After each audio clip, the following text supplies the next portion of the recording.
Hey, welcome to the Health with Hashimoto's podcast. This is the podcast where you are going to learn simple and sustainable things that you can do to impact your overall health, and specifically your immune health for your Hashimoto's, your thyroid health, everything that is impacted by Hashimoto's thyroiditis.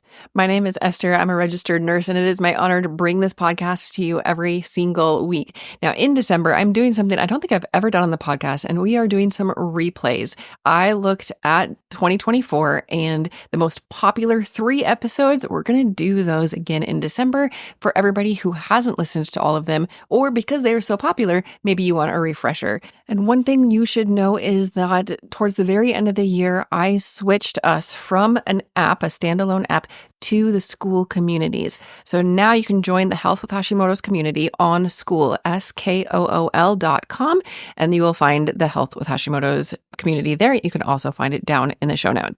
The third most popular episode of 2024 is the episode all about fasting. And there's controversy because some people say that fasting can be the solution to Hashimoto's, and some people say that fasting can be a root cause of Hashimoto's. So which one is it? Well, it depends on you because you are an individual and you might be different than your best friend.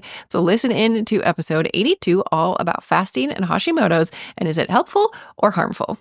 Is fasting a root cause of Hashimoto's? Does it actually trigger Hashimoto's thyroiditis? Or is fasting, like some people claim, even like a cure for Hashimoto's? Well, the answer to both of those is yes. And that's what we're going to talk about today because like so many different things in your life and in your health, the answer for you might not be the same as the answer for somebody else. So we're going to talk all about fasting today, and I'm going to help you figure out, is this something that you could pursue, or is this not a good idea for you? And welcome to the Health with Hashimoto's podcast. This is episode 82. Thank you so much for joining me. My name is Esther. I am a registered nurse. I'm a holistic health educator. I'm a mom, and I have Hashimoto's, and I have tried fasting several times. And it has always been really bad for me, honestly. And so it was like mid-fall, maybe. All of a sudden, I started seeing so many ads and interviews with this doctor on social media. And it was all about fasting and fasting with your hormones. And I was intrigued because everything that I have read so far and everything that I have looked at indicates that for women, fasting is generally harmful because of our hormone cycle. And we have talked in the past that low blood sugar is actually one of the root causes for Hashimoto's. Out of balance blood sugar, both high and low, can be a root cause, but out of those two, the low blood sugars seem to be more of a stressor on the body and seem to trigger more autoimmune problems than high blood sugar. And we've talked about that before on the podcast because I do want you to know what the root causes are so that you can take action and you can implement, changes so that you can see better health. So when I saw all of these ads and these interviews, I was intrigued. But first, let's talk about what is fasting. Fasting is basically going without food or something for a designated length of time.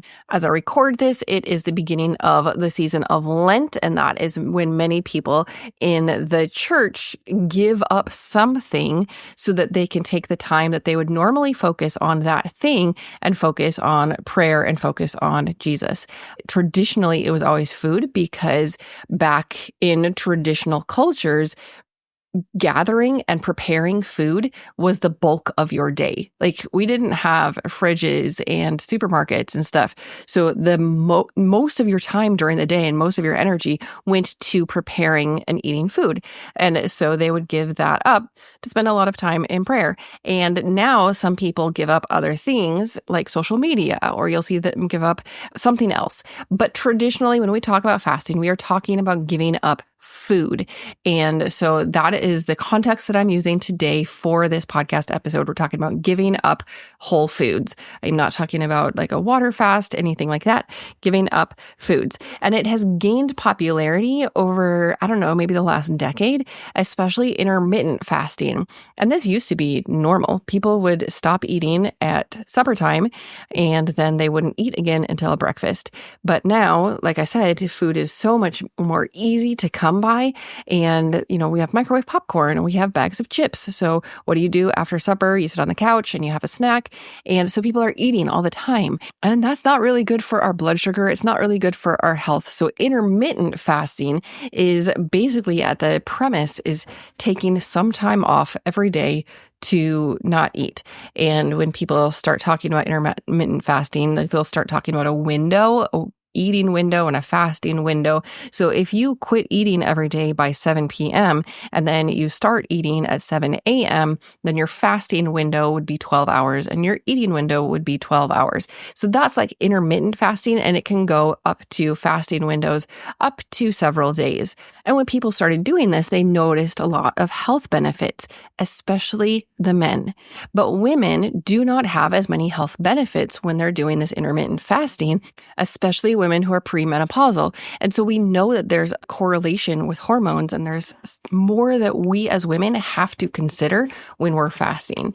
And honestly, I think that is why I had problems the first several times I tried fasting, because I was just going on, on the blogs and what people said on the internet and about intermittent fasting. I hadn't learned about the hormone aspect yet. So I was implementing what they said about how to learn how to intermittent fast, but I was not tying it to my hormones. And every time I tried intermittent fasting, I tried it 2 different times I gave it a good month or 2 of trying to implement this in the way that people taught.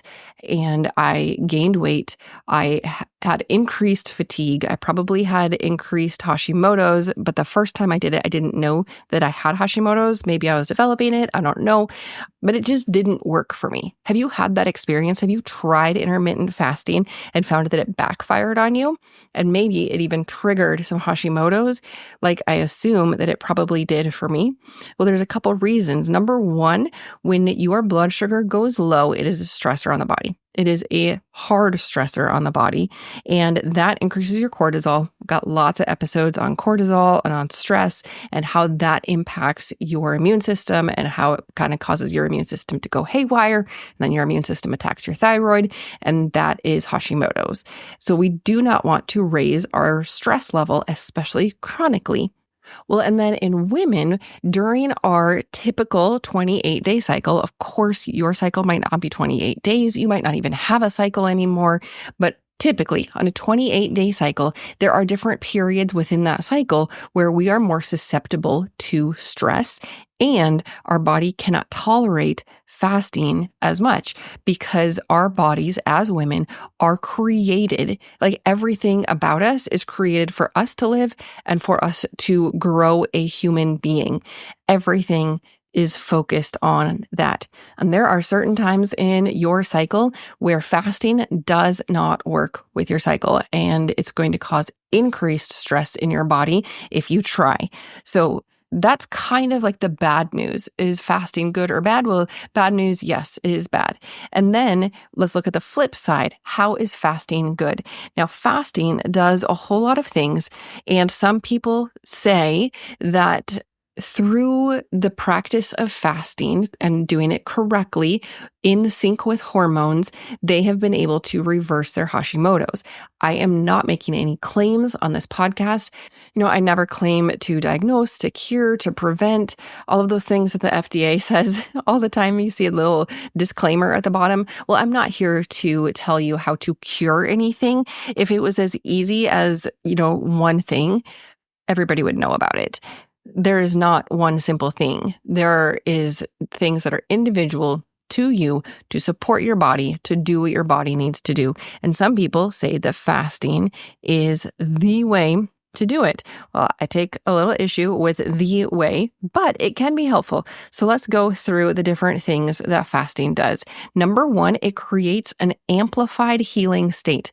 There are so many things in your body that it kind of activates and it mobilizes so that your body can heal better. One of those, and the earliest thing, is ketones. Now, you've probably heard of ketones because they're all over social media, but ketones is what your body uses when it doesn't have sugar to burn. It burns ketones. And you've heard me talk about your mitochondria before. The mitochondria are the little powerhouses in your cell, and they like to run on ketones. So we like to keep our mitochondria happy. When you're fasting, you have more ketones. Another thing that you have when you're fasting is autophagy. Now, autophagy is super cool. It's basically like the self-cleaning cycle of your every single cell.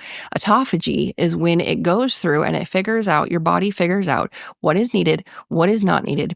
It cleans things up, it recycles, it repairs, it throws stuff away. Autophagy is really, really cool. And we need autophagy to happen in order to clean out our bodies, to have a healthy, functioning body, to have healthy functioning organs and cells. We need autophagy to happen, and autophagy does happen when you're fasting. And those two things are really, really cool and helpful about fasting. Another thing that happens when you're fasting for an extended length is you have this entire reset of your gut. Now, you probably have heard me say that when you have Hashimoto's, you have a gut component to that. We all do. And so we want to focus on gut health as much as we can because that's a huge component of your immune system, and it's a huge factor in your autoimmune condition. Another thing that fasting does is it helps your immune system repair. And this was first discovered when people were doing 3-day water fasts, which if you do not have somebody guiding you through a fast, do not try a water fast. So a water fast is where you don't do anything except for water. You really need some guidance if you're going to do that. But they found out, this Dr. Walter Longo, he did these studies with a 3-day water fast, and he found that it just reset the whole immune system. He was working with patients with cancer and they were on chemo, and it was crazy. They were all of a sudden releasing all these stem cells. The stem cells naturally go to the places in your body that need the most healing.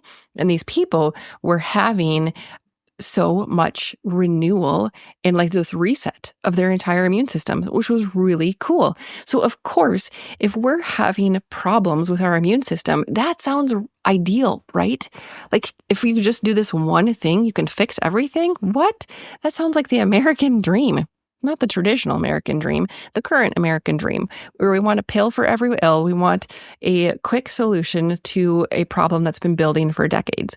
We want fast. So if you could just do a 3-day water fast and fix it, awesome. But it doesn't work that way. Sorry, it does not work that way. And one reason is because if you have problems with your blood sugar, if you've ever gotten hangry, especially if you get hangry frequently, you are not ready to do a fast. If you get hangry, it is your body saying that you don't handle low blood sugar well.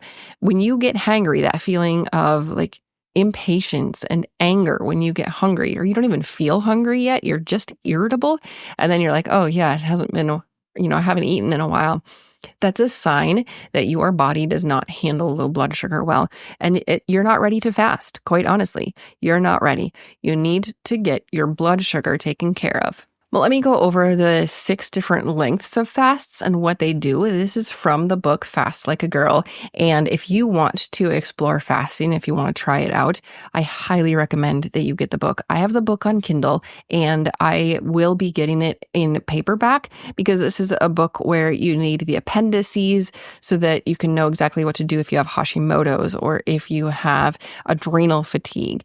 And then you need towards the end, the recipes. There's some really good recipes in there as far as blood sugar balancing recipes. And then you need the charts in the middle to help you know when to eat what.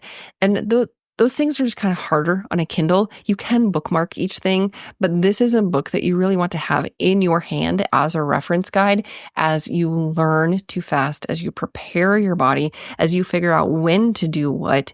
You really want to have this book in your hands. The author is Dr. Mindy Pelz, and she was all over social media a little while ago.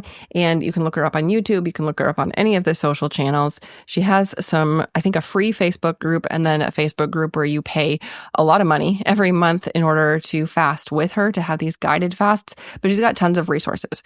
But the Fast Like a Girl book is great. I would recommend that if you want to dive into this. So anyway, the six different length fasts are these. First is intermittent fasting, and that's between 12 and 16 hours without food. And then the next one is autophagy fasting, and that's, like I said, it activates your body to clean things up. I love autophagy. I have little autophagy activators. They are in the Protandim line. I've told you before about the Protandim NRF2 that activates my body to create its own antioxidants and protect me that way. It decreases oxidative stress. I also take the NRF1 activator, and that helps my mitochondria. Well, the third one, and this one I believe is best during 2 parts of the cycle after reading this book, it activates autophagy. So even though I haven't been able to fast in the past, I've been able to activate autophagy, and that's the cleaning. So autophagy fasting starts at 17 hours. After 24 hours of fasting, you're starting to reset your gut, which is super cool. Like reset all of those microbes and do like 2 or 3 other things in the gut to help heal. Then after 36 hours, you start to burn more fat. After 48 hours, you actually reset your dopamine. So that is really cool if you're struggling with depression, or if you find that you are struggling with like an addiction to your phone and you really need those dopamine hits, then combining a like food fast with a social media fast can be helpful. And then after 72 hours, like I said, that's where you start to release the stem cells, and you're going to have the immune reset fast. So those are the 6 different lengths that she talks about in the book. But what I found the best, absolutely loved it, is she's got a chart in here, and it's a couple of places in here, and it talks about when to fast and when to eat. So in the book, there's this chart of a 28-day, she actually has a 30-day menstrual cycle, and it tells you what is when. The first about week of your cycle is menstruation. And so that's when you bleed. Day 1 of your cycle is the first day that you're bleeding. And that she calls is a power phase. During the power phase, you can be fasting. And then during the next phase, that's like the week when you're ovulating, that is when you cannot fast. Your body is putting all the resources into maybe we can make a baby. And if you're fasting, you're telling your body it's not safe to make a baby. And then your hormones are going to get all messed up. They're going to be all out of whack. It's really not good to fast when you're in that part of your cycle. And I don't just mean that if you're not wanting to get pregnant this month, then it's going to be okay to fast, because there are so many things that hinge on your hormones, and it is to your benefit and everybody's benefit around you, but you're going to be the healthiest when you honor the hormones and your cycle of hormones. You do not want to fast, at least not a long time, during that ovulation stage. And then there's another power phase after ovulation. And that's another time when you can do fasting and it's okay with your hormones. And then you go into this next stage, which she calls the nurture phase. And that is until you bleed again. And these are not like 7-day periods. It really varies on you, but it also varies on this chart. So grab the book. Look it up. I'm sure that this chart is on the internet somewhere. If you look it up, I will try to find it and post a link down in the show notes. Or you can always head over to my blog. I do try to keep the blog updated, usually within 1 week of the podcast episode airing. Then I have the transcript, revised so that it reads better. And I have that up on the blog, and I will have all the links in the blog. And then I should have this chart if I can find it, or I'll just have a link to it. Anyway, you really want to honor your hormones and to work with them. When you are working against your hormones, things don't work.